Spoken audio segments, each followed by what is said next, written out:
All right, welcome again, everyone, to Circle of Love today. Today, we're going to work on something called, well, I'm calling printed patterns. And let me show you my example that I came up with.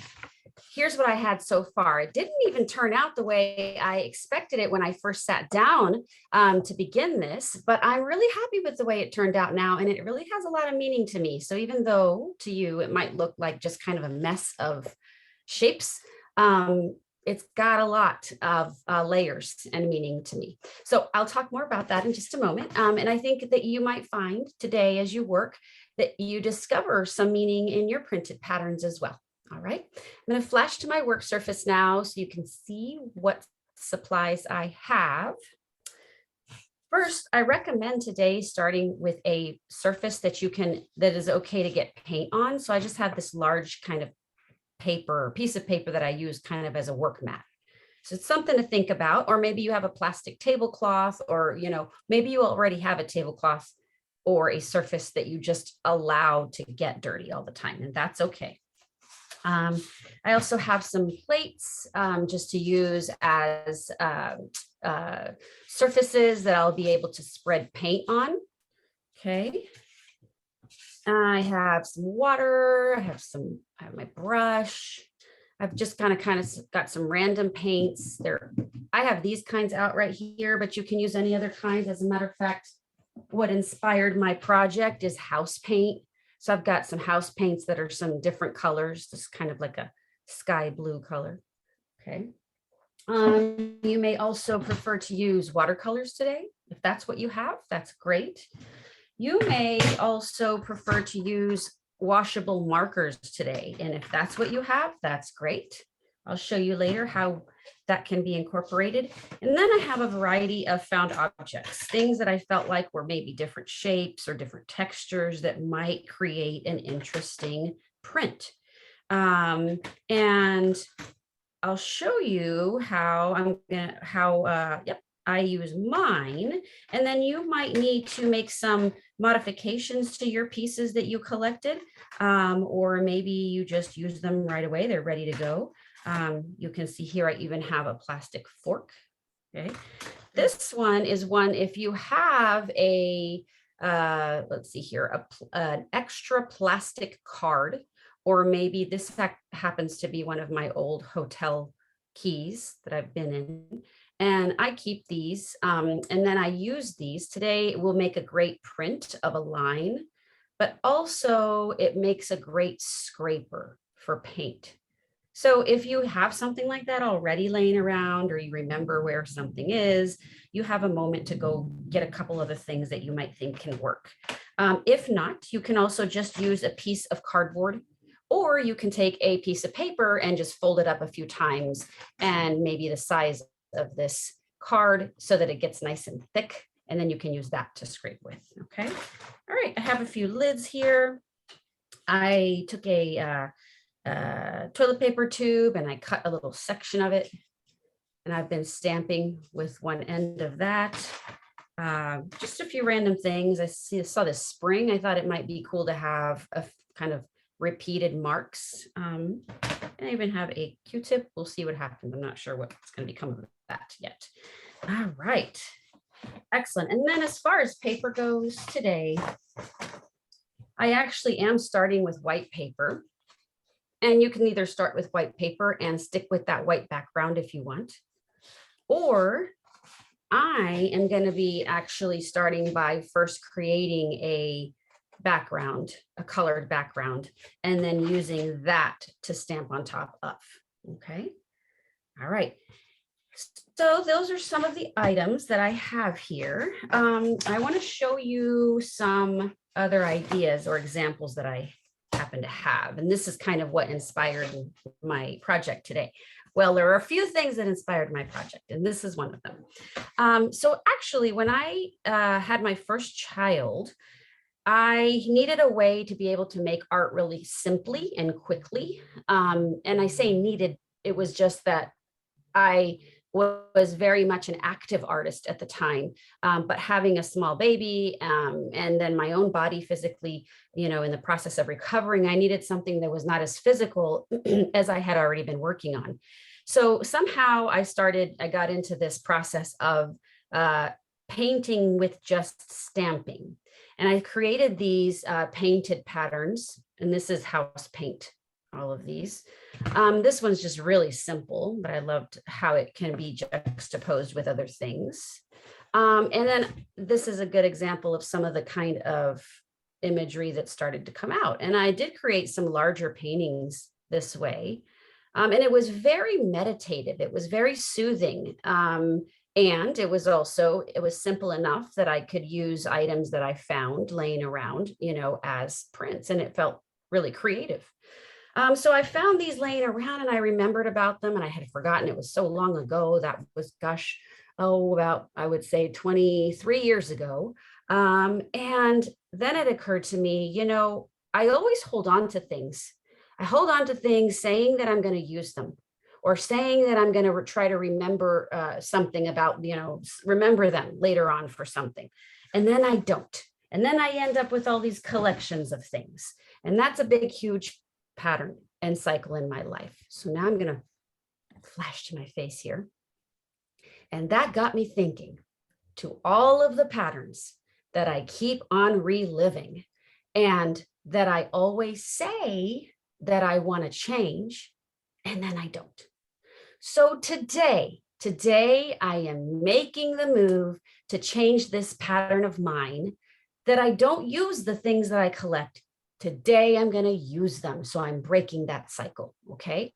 And I'm also going to invite you, if there are things in your life that have been coming up over and over again, and you feel like they are cycles or patterns that you want to break, or you want to modify or alter in any way, today is going to be a good day to focus on that.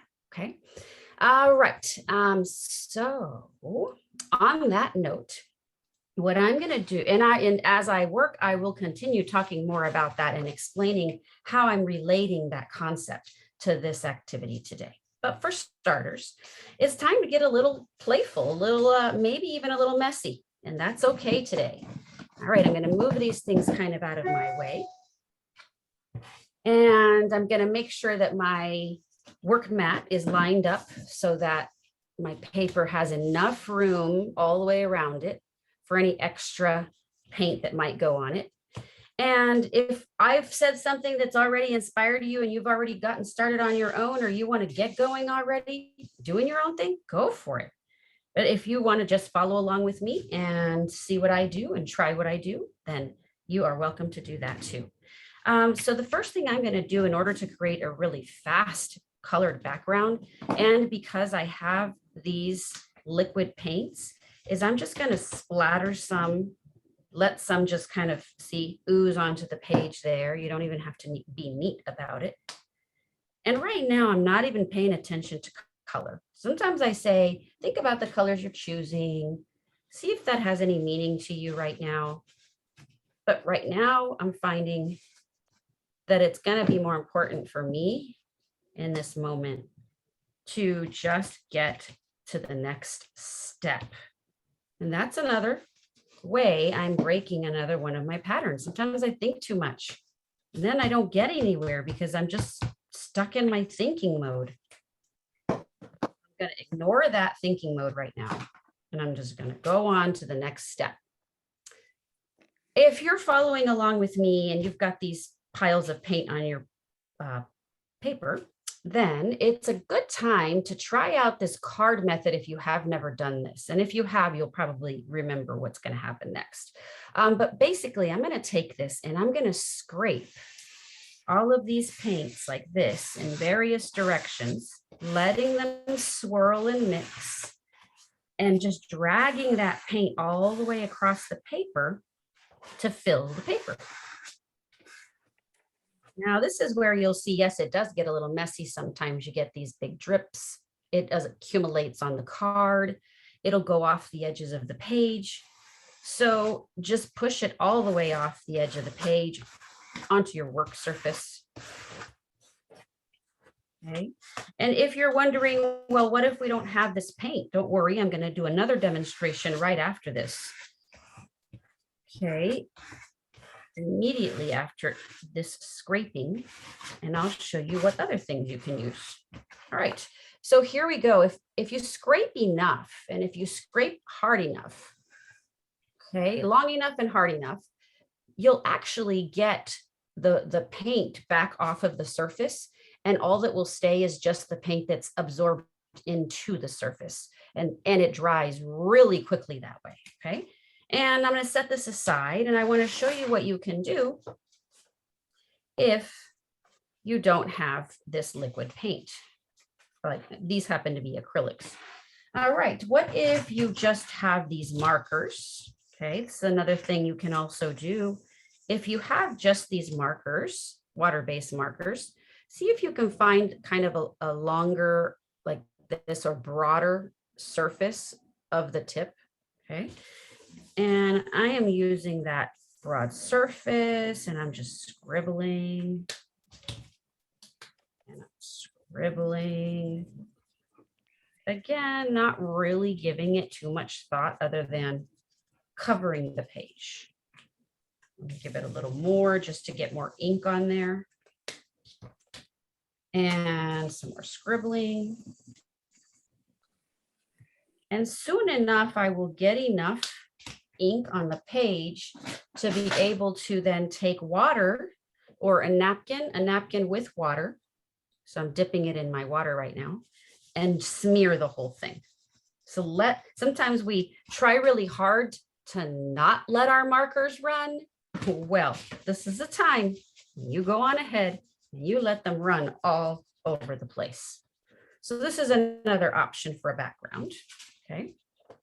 And if you are using watercolors and that's something that you've chosen, then you can take time to color your watercolor background in, or paint your watercolor background in. And you don't even have to do the whole thing. It could just be partial. That's totally up to you, a partial background. All right. Now, you might need some time to continue working on getting your color background filled in, and that's fine. Keep going. And maybe you're ready to just begin with the printing process. And that's why I'm going to go ahead and begin some printing on mine. So if you're still working on filling in your background, just keep going, and just every now and then glance at what I'm doing here as my next steps, and just kind of listen in on some of the tips I might give. And again, you may be doing your own thing, and that's fine. I heavily encourage individual and independent creativity as well. So I'm going to put some of this paint here on my plate, and I think I'm going to give it kind of a little pile there, about that much. And with my brush, I'm going to spread it a little bit on my plate, it's almost like I'm creating a ink pad, but instead it's a paint pad. All right, place where I'll be able to press something onto this paint surface and then press it onto this paper. And I know there is another fun little experimental way to do printing with surfaces, and I'll explain that later with the help maybe of Anastasia, using some plastic wrap. All right, so here we go. I've gotten my paint kind of spread on my plate, and I'm going to choose a shape here. Let's see. I'm interested in this fork. I've been really excited to use this fork. So I'm just going to go ahead and press the fork onto the plate where the paint is. And I'm going to go ahead and start here on the edge, kind of like a border. And there goes my very first print. And I pressed it, and then as I was lifting, it kind of moved to the side a little bit. So it made these interesting little flag looking shapes, but I'm not going to worry about that. This is not about perfection right now. This is about action, the action or the act of stamping. Okay, so I want you to just focus on that. And I'm continuing, and I'm really making the same motion every time. I'm pressing my fork onto the paint that's on the plate or the palette, bringing it over to the paper, pressing it down, and trying to lift right up. And so really, I'm in the same pattern right now. I'm using the same pattern, we'll say.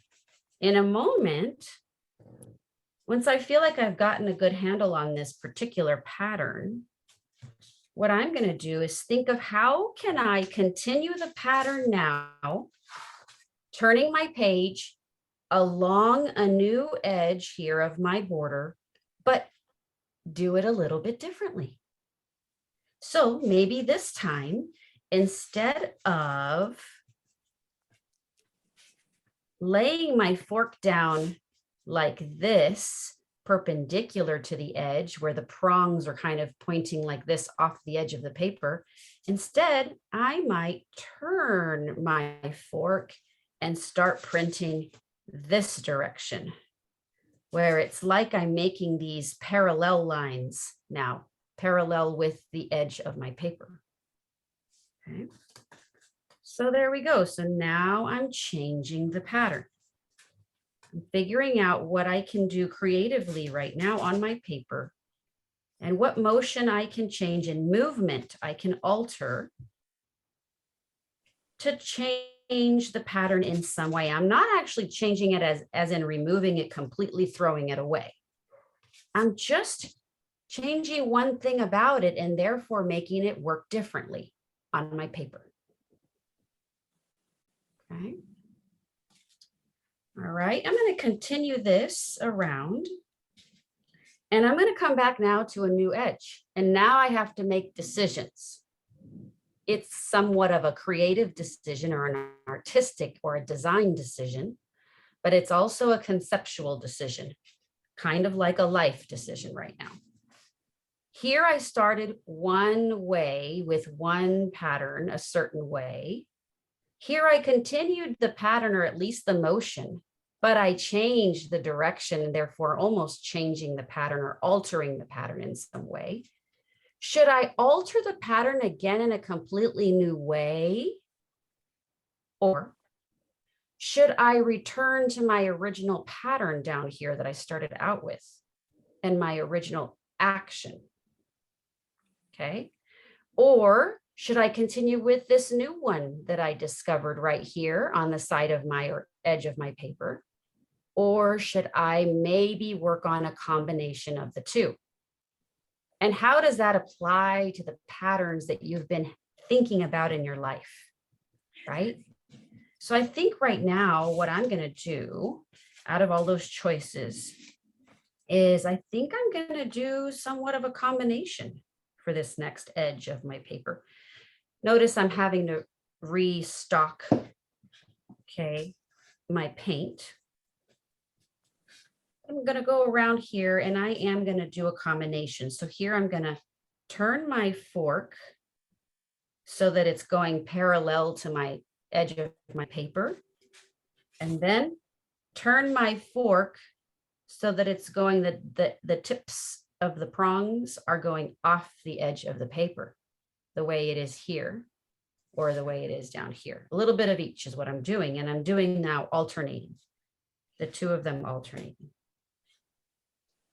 Because what that's causing my brain to have to do when I start thinking about me and how I can modify cycles and patterns in my life to be better in control of them, but also to be more in tune with them, it causes my brain to then start creating new pathways, new connections, new options, new solutions.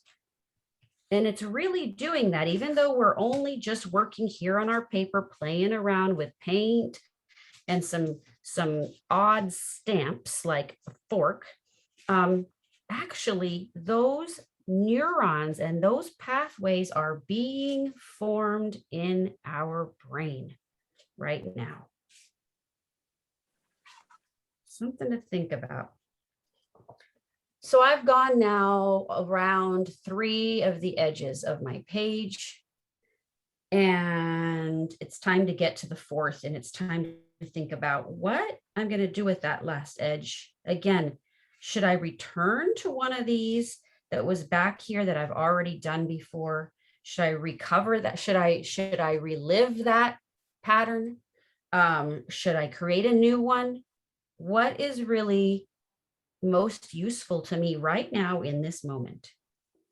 And you know what I'm going to do? Here's what I'm going to do. This is an interesting one. I'm going to return to my original pattern, not because I want to continue that one in my life, but because I don't want to be afraid of it. I know, I'm getting kind of grand here in my thinking, but this is so relevant to what we're doing.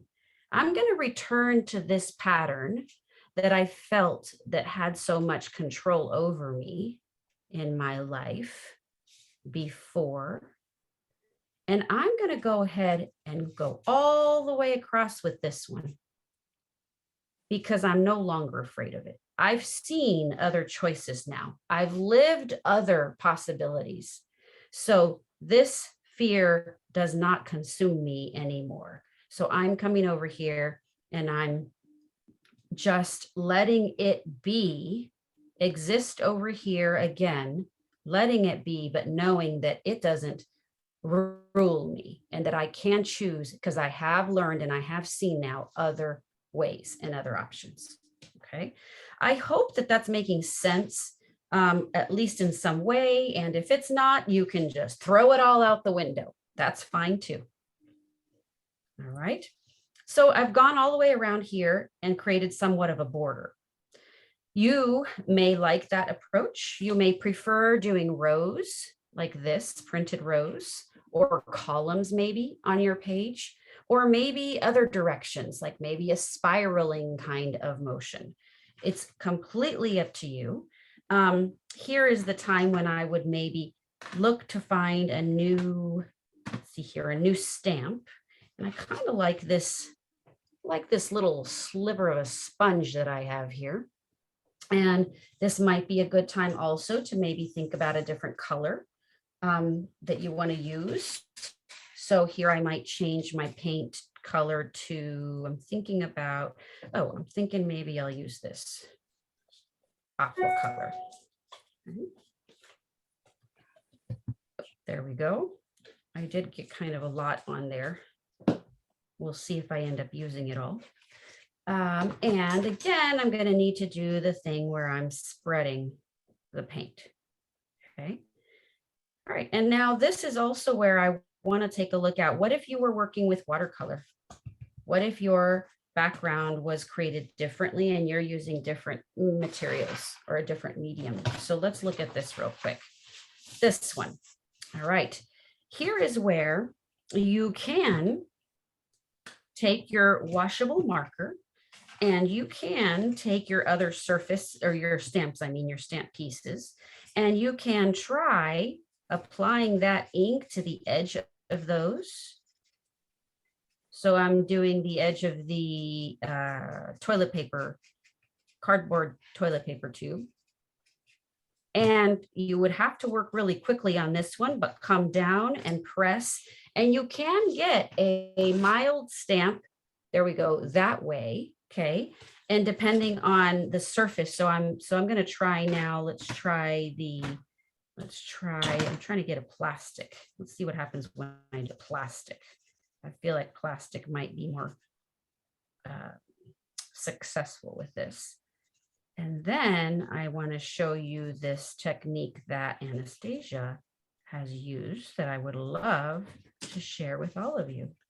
And I find it so fascinating that I want to make sure that it gets out there in the world.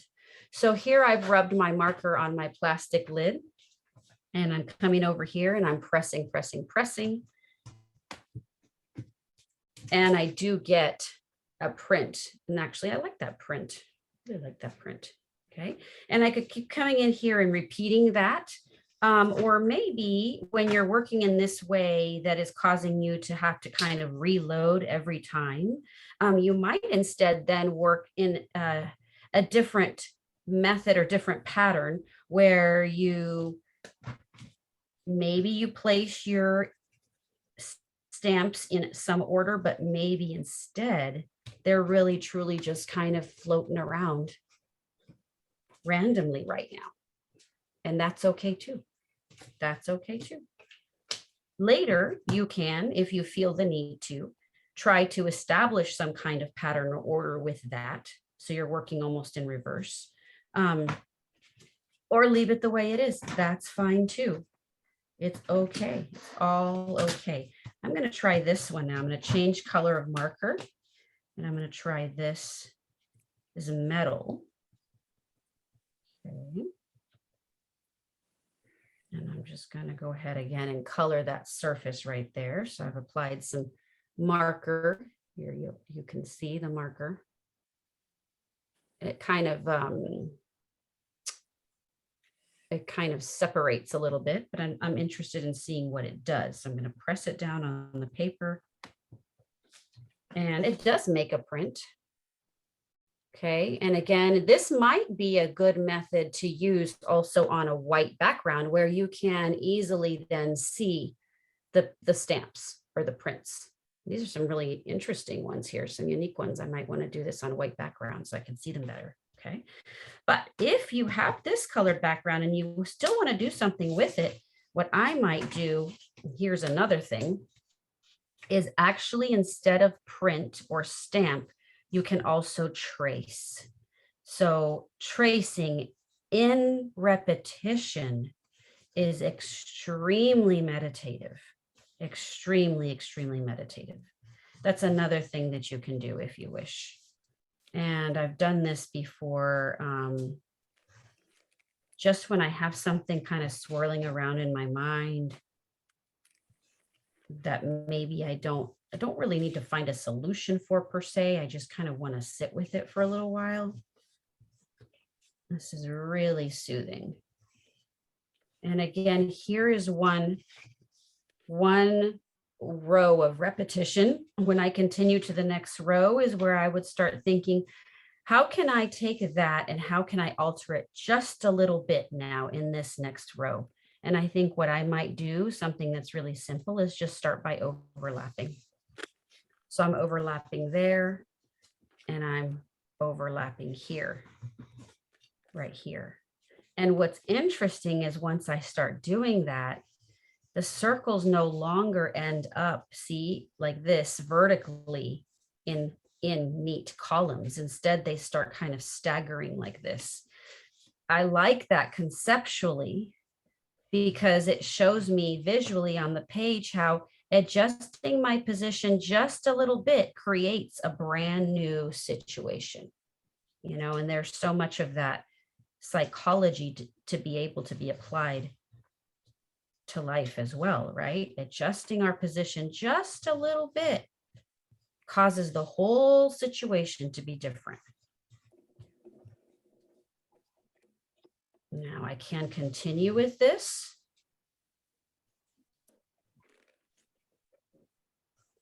Okay, and I can also, if I'm using watercolors, here's something else. If you're using your watercolors, go ahead and feel free to use them in a traditional way if you want to, where you're loading up your brush with a new color and maybe coming in and maybe filling in some of these. Having to focus on staying inside the lines there, or staying inside the lines here.